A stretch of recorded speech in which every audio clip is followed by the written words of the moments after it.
Today, we hit the milestone of episode 47. All right, 47 is not a particularly significant number, but it is the number of this episode. Therefore, it's significant.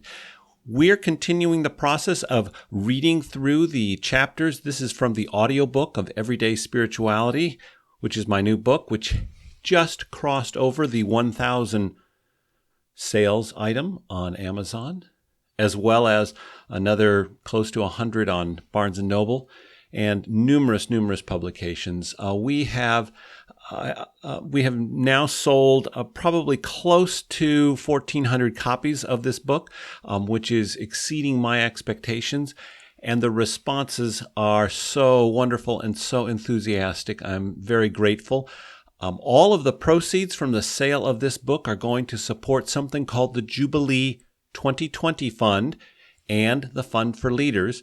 Those are funds that help alleviate student debt in New England for our leaders and also provide scholarship for people who are going to become pastors and deacons in this church. It's a success, and I'm really grateful and wonderful, and I've got some events coming up in the winter and in the spring, along with a new resource guide that will be helpful if you want to use either the book or some of the ideas or the deck of cards, conversation cards. It'll be a resource that will be helpful for the season of Lent in particular. Let's continue the focus. We're reading through the audiobook, which, as I think I've mentioned in the past, is now finally available everywhere, especially Amazon. And so it's an audiobook. Right now, in early November, it's only $7.49 on Amazon and Audible, which is amazing. So much. Why Amazon is reducing it that much, I don't know. But they are, and it could be temporary. Amazon does what Amazon does. But anyway, it's also in an ebook and obviously in a print book format. And so we're pleased with how things are going. This is the chapter on money. It's called Spend. Well, why talk about it? Let's just let it happen. Here we go. Chapter 7. Spend. Money is everything for those of us living in the United States. How we buy, how we sell, what we earn, it permeates all aspects of our lives. Perhaps this is true in your country as well. It is an exceedingly rare day that you do not handle money, or at least engage in daily transactions that involve money. Money is our ultimate everyday spirituality. Whoa! Wait a minute. Is money spiritual? I thought money was the root of all evil. Well, there's a little more to it than that. Let's dive in. According to the Bureau of Labor Statistics, in 2017, the average American spent a total of $60,060 on everything from housing to hotcakes. Man, that's a lot of hotcakes. Yesterday, I conducted a little experiment. I recorded every single financial transaction that I participated in. Here's what I discovered. 6 a.m. Woke up, took a shower, turned the heat on in the house. 7 a.m. Ate breakfast. 8 a.m. Got in my car and drove to the office. 9:30 a.m. Began my day at the office with email, meetings, telephone conversations, etc. 12:30 p.m. Ate lunch. Leftover lutefisk that I brought with me. Not really. 5 p.m. Drove home. 6:30. Ate dinner. 7:30. Read. 10 o'clock. Went to bed. That's a not-so-average, relatively dull day for most Americans. But did you notice the money that was exchanged? Taking a shower requires hot water, which needs energy, which requires you pay the electric or gas bill. Same with the task of warming or cooling your house. Then there's breakfast, lunch, and dinner, plus gas for the car, tires, and addressing that check engine light that suddenly appears. On top of this, there's all the modern-day necessities, such as email providers, laptop computers, mobile phones, and data plans, and clothes, which are always a good idea when going out in public. By now, you see where I'm heading. When you live in this society, you are spending money all the time. It's automatic. Stop. Here's my point. Yes, it's automatic. But just stop for a minute and realize that money and living are very much the same thing. I'm not the first one to reach this conclusion. Vicki Robin and Joe Dominguez helped us to think of money as, quote, life energy in their 1992 book, Your Money or Your Life. Life energy is a bit too California hippie for me, but I like the point. Robin and Dominguez developed a formula for calculating the time and energy you have and putting a dollar value on it. It's a significant exercise that will help you quantify your actual hourly wage. But be forewarned, after seeing your actual hourly wage, you might decide to make some significant life changes. How we spend our time, what we pay attention to, and where we go is all bound up in money. This activity we call life is profoundly connected to money. This makes money the ultimate everyday spirituality. You can basically do three things with money. You can spend it, and most of us are really good at that. You can save it, and most of us are really bad at that. Or you can give it away, and most of us are very reluctant to do that. We love spending money. Why? Probably because a little chemical called dopamine is released into our system. It's most commonly associated with the brain's pleasure center. When we buy things, a little tiny drop is released into our brain, and that makes us feel good. This helps explain why the number one recreational activity described by most Americans is shopping. But how much shopping does one have to do in a day until the dopamine wears off, or just isn't enough? Remember that $60,060 in annual consumer spending I mentioned earlier? 2/3 of that is spent on stuff. And yet, when you step back and think about the three most rewarding, stimulating, satisfying times in your life, my guess is that your list will not include the day I bought my truck, the afternoon I found a deal on blue jeans, or the weekend at the shopping mall. More likely, it's going to be something you've experienced, such as the dinner we had with friends last month, the weekend with the kids at Grandma's, or the camping trip to the state park. Granted, all these cost money, but let's pause and consider which gives us more satisfaction, things or experiences. Spending money is a spiritual activity. How are you spending it? How do you want to spend it? Saving money is really hard, mostly because there's never enough to save. Can you relate? For years, I lived under this curse.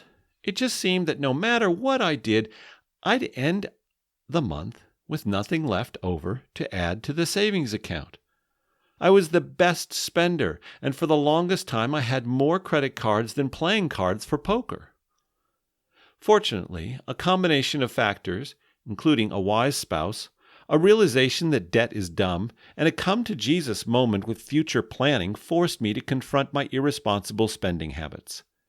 After a form of voluntary, self-imposed rehab, I made a small but significant change. I moved the amount I wanted to save to the front of the month, had it automatically deducted from my checking account, and then figured out how to live on the rest. Bingo! 12 months later, I had some savings. Years later, I have much more in savings. Okay, fine.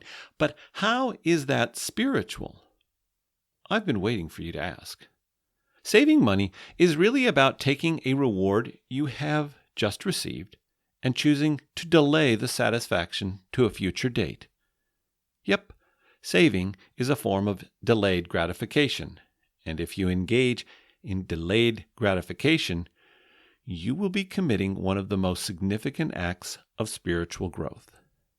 Every major religion addresses this in various ways, whether it's in the philosophy of the Stoics, Hebrew scriptures, the teachings of Islam, Taoist thought, or the life of Jesus. St. Paul describes this quality in his letters to the Galatians. By contrast, the fruit of the Spirit is love, joy, peace, patience, kindness, generosity, faithfulness, gentleness, and self-control. Galatians 5:22-23. An oft-cited quote by the Stoic philosopher Seneca about delayed gratification says, "No person has the power to have everything they want, but it is in their power not to want what they don't have, and to cheerfully put to good use what they do have." Then there is that wonderful quote of Lao Tzu from the Tao Te Ching. "Do you have the patience to wait till your mud settles and the water is clear?" You will find it again and again. Delaying gratification is an exercise in discipline and self-control that impacts other parts of your life. Psychologists and wisdom traditions point to discipline as one critical characteristic in the maturity of human beings.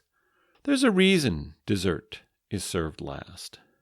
We shouldn't pile up on cake and ice cream first and then hope we'll have room for the carrots and broccoli later. Ask anyone who has achieved anything of merit, whether that's starting a business, learning a musical instrument, or running a half marathon. The day in and day out discipline of delivering quality service, practicing the piano, or getting up at 5 a.m. for the daily run is the only way to achieve a goal. Saving is the same. The third activity we do with money is to give it away. We've all read the quotes about the joy of giving and how it is better to give than to receive. Problem is, we just don't believe it. We might think about it, but we don't act on it. Yet, when are we at our best? When we're greedy and stingy, or when we're generous and unselfish? If you ask the people closest to me, they'll tell you the truth. They prefer to be around me when I'm generous, when I'm genuinely interested in their lives and listening intently, when I'm willing to share my time, energy, and enthusiasm in their projects, when I'm energized to leave a bigger tip for the server, when I want to write a check for a cause I believe in. Generosity with money, time, and attitude is contagious. We infect the world when we are generous. I began writing this chapter cloistered away in a hotel. I had decided to get away for several days to do some serious writing. Problem is, on the second night, I came down with a nasty stomach bug that incapacitated me for 24 hours. When the maid arrived in the morning to clean my room, she was so kind. Not only did she clean my room, she also brought me bottled water and some crackers. As I started to feel better, I wondered, should I leave her a tip? How much? Oh my, anything less than $1,000 and I'd be cheating her. Why? Because at the time this all happened, her kindness and her willingness to go out of her way for me was the most healing and necessary act of generosity I could have experienced. I actually think it aided my recovery. The next day I checked out of the hotel, fully recovered, and I left her a $20 bill. Was I generous or was I a cheapskate? Should I have left her $1,000? What was it about her attitude of concern and generosity of compassion that provided solace and healing for me? Money is the ultimate expression of everyday spirituality. It reflects our soul and shapes our souls. It's like water for fish and air for humans. We are just immersed in it to the point that we are no longer aware of it. But underneath all these actions around money, the effects of spending, saving, and giving, there is something deeper at play. In modern society, money represents safety, dependability, control, and the desire for a guarantee that all will be well. If we have enough money, we can protect ourselves from many of the forces that seek to threaten, destabilize, or harm us. If we have enough, we will then feel safe. The problem is that enough keeps changing. One 2018 study found that people want 2 to 3 times more money than they currently have. If I just had an extra $200 a month, then I'd feel secure. What we've learned is that once people get that extra $200 a month, guess what? You got it. We want another $200. Now, don't get me wrong.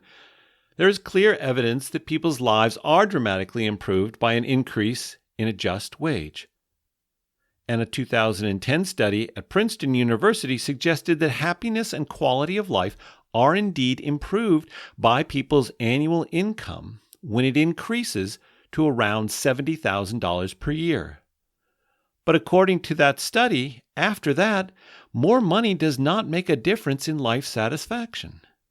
The everyday spirituality around money just might be our most challenging practice. The whole topic is worth an entire book. That gives me an idea. In the meantime, let's start with a step toward the awareness that when we spend, save, or give money, we are engaging in an expression of everyday spirituality. Buying groceries is a spiritual practice. Putting money in a 401k savings account is a spiritual practice. And placing a check in the offering plate is an act of spiritual discipline. When we start to become aware of these transactions, it leads us to more profound questions like, what kind of food am I buying? How should I choose to invest my savings? What's the best way to channel my donations? As we move through these and other questions, we start to see how everyday spirituality of money is indeed every day.